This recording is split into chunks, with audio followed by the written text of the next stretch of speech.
Reprendre tout à l'heure Monsieur Alasfa qui était donc la cerise sur le gâteau. Moi j'arrive un petit peu comme un cheveu sur la soupe, si je puis dire, parce que on va aborder une toute autre thématique qui est donc celle du festival. Je remercie vivement tous les membres du bureau de la SMN pour cette invitation, à nous donner la parole, pour parler donc de notre événement, qui comme vous le comprendrez, il a une relation directe entre la gastronomie et l'alimentation et la nutrition, bien évidemment. Mais ça va encore un peu plus loin parce que je vais vous expliquer comment ce festival a évolué au fur et à mesure du temps. On est en train de préparer la quatrième édition et donc il a pris une tournure voilà, donc, qui fait qu'il s'oriente de plus en plus sur le domaine de la santé. Donc je vais vous faire passer très brièvement sur les éditions précédentes pour vous expliquer un petit peu l'évolution du festival. Puis on va se focaliser sur la dernière édition qui a été entièrement dédiée à la gastronomie et à la santé. Enfin vous annoncer les dates de la prochaine édition. Donc ce festival qu'on a intitulé Festival de Fès de diplomatie culinaire, il a pour vocation de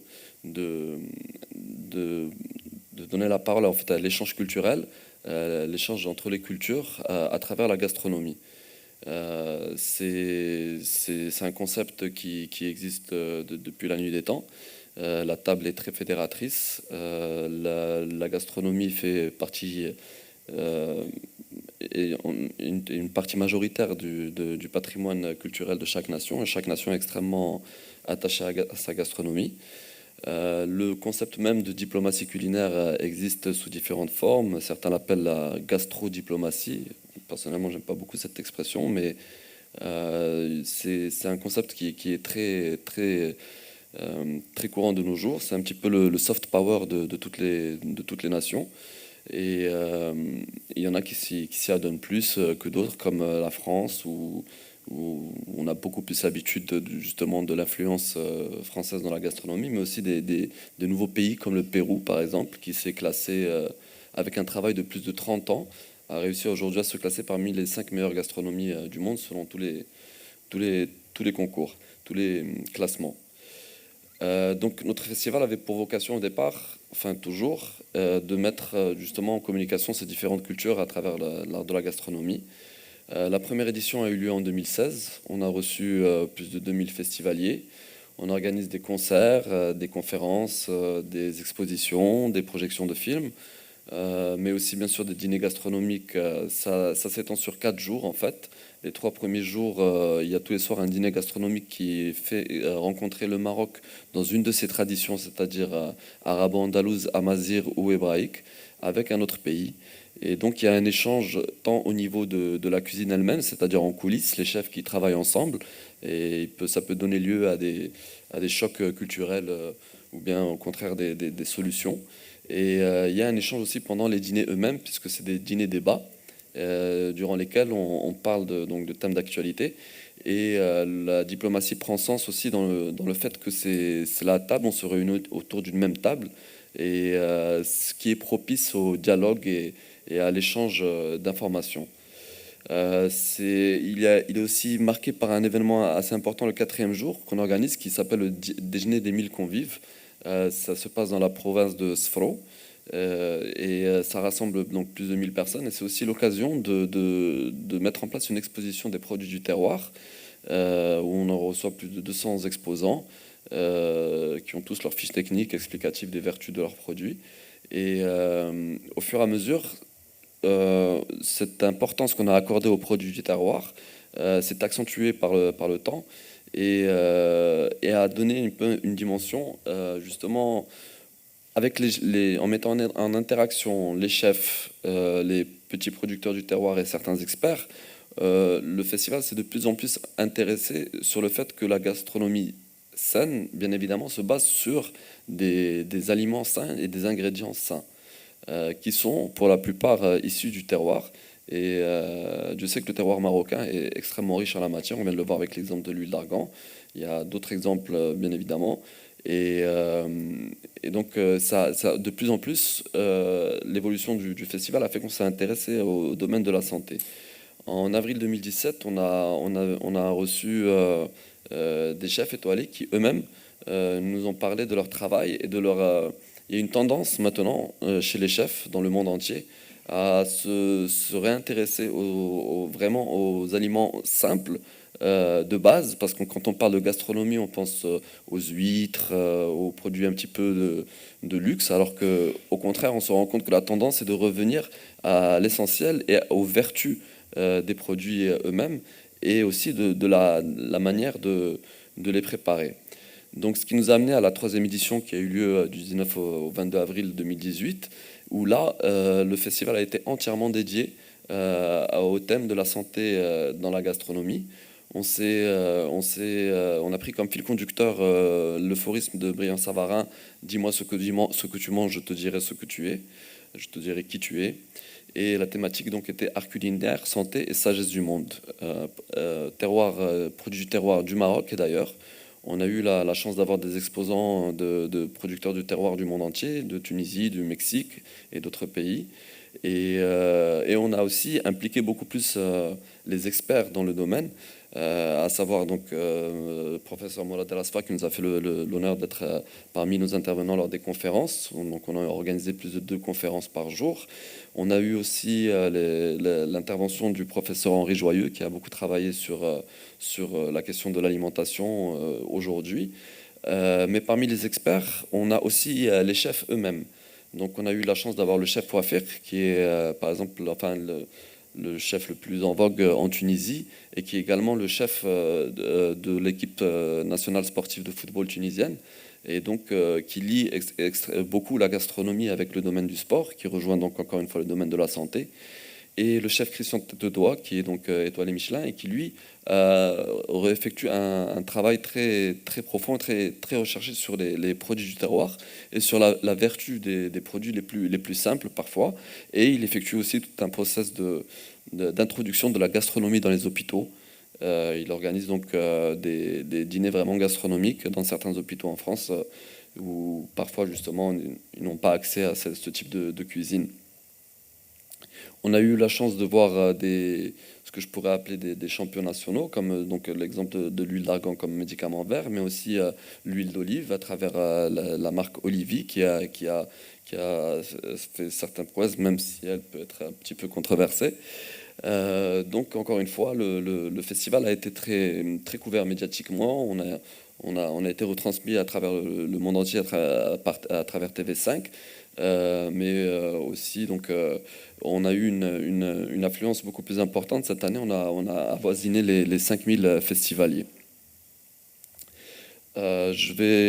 Donc, la thématique, chaque édition se base sur un ensemble d'œuvres qui inspirent bien sûr la thématique.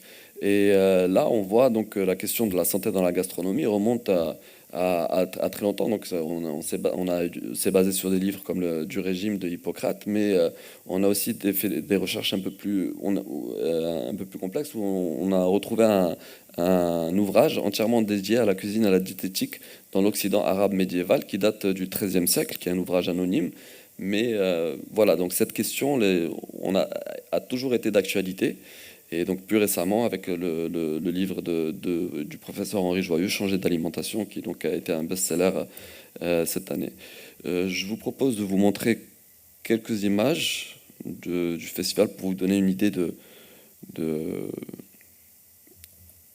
comment ça se présente.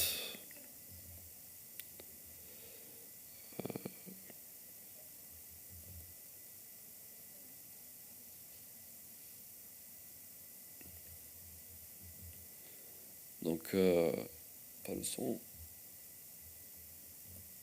Non. Donc, pendant tout le festival, il y a sur le lieu du festival, comme on peut le voir là déjà, des expositions des produits du terroir du Maroc, mais aussi d'autres pays. Donc, vraiment, cette dernière édition était entièrement axée sur la cuisine saine et sur les vertus thérapeutiques des ingrédients qu'on peut utiliser. On va passer ça assez rapidement. Ensuite, donc là, on voit justement les conférences. On donne autant la parole aux producteurs, aux chefs, aux experts, à des représentants des différentes ambassades. Et le soir, comme vous pouvez le voir, voilà, donc c'est un dîner gastronomique qui se présente. La norme gastronomique veut que ce soit un menu compris entre 5 jusqu'à 9 plats.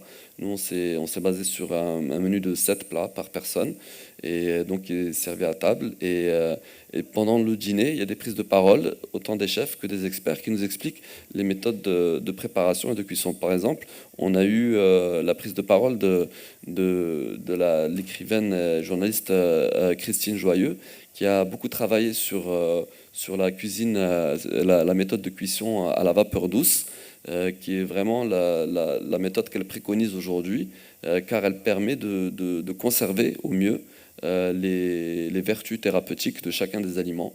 Et donc, c'est une des méthodes ancestrales marocaines de cuisson, mais parfois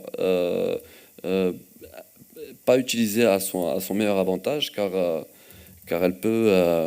au Maroc, on laisse cuire les aliments très très longtemps, et ça peut parfois ne pas être avantageux.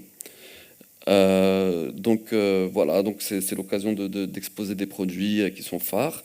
Les conférences étaient entièrement dédiées au thème de la santé dans la gastronomie, comme je vous ai dit, avec plusieurs visions. Des experts, des chefs, des diplomates qui parfois nous parlent des expériences qui sont menées au sein de leur pays, comme le Mexique, avec toute cette réattribution. On a fait un voyage intéressant où on a réétudié le voyage du cactus qui part du Mexique et qui est arrivé jusqu'au Maghreb. Et aujourd'hui, au Maghreb, on en fait des utilisations qui ne sont même pas reconnues au Mexique, comme la production de l'huile de figue de Barbarie qu'on fait au Maroc et qui est tellement réputée à l'international. Et donc c'est un savoir-faire qui repart. Donc un arbre qui arrive et un savoir-faire qui repart du Maroc. Donc cet échange interculturel est très important. Voilà, donc c'est un petit peu une plateforme qui met en scène les différents acteurs dans le domaine de la gastronomie, et complètement orienté sur la thématique de la santé, car on le sait aujourd'hui, on voit bien l'engouement qu'il y a au niveau international pour les produits bio, pour les agricultures écologiques. Donc tout ce système d'alimentation est ce qui est prôné aujourd'hui par les chefs les plus réputés. Comme le chef Christian Tête-Doigt qu'on voit sur l'image en haut à droite. Dans son restaurant maintenant, on commence à parler de cuisine minimaliste, où vraiment on prépare un ingrédient, c'est lui qui est la base de tout. On n'est plus dans le folklore ou bien vraiment dans les plats qui sont dressés de manière la plus compliquée avec les ingrédients les plus compliqués. Au contraire, on s'intéresse vraiment essentiellement aux vertus thérapeutiques de chaque aliment et de chaque ingrédient. Pour la 4e édition du festival, elle aura lieu bientôt. Ce sera le 6 et le 7 avril 2019 à Fès, Inch'Allah. Et vous y êtes tous vivement conviés. Les prémices du thème sont justement maintenant où on s'est complètement orienté sur... on garde la dimension diplomatique du festival, bien évidemment, mais on s'oriente plus précisément sur la santé.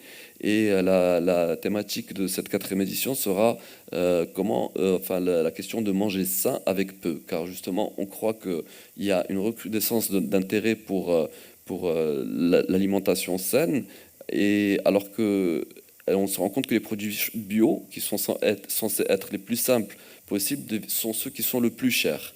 Donc il y a tout un mouvement qui se crée et parmi les plus grands chefs qui militent pour que justement le fait de manger sainement doit coûter le moins cher en réalité. Et pour terminer, je citerai donc Paul Bocuse, qui est un petit peu le maître dans la démocratisation de la haute gastronomie. Donc la grande cuisine, ça peut être une dinde bouillie, une langouste, encore faut-il en avoir une sous la main, une langouste cuite au dernier moment, une salade cueillie dans le jardin et assaisonnée à la dernière minute.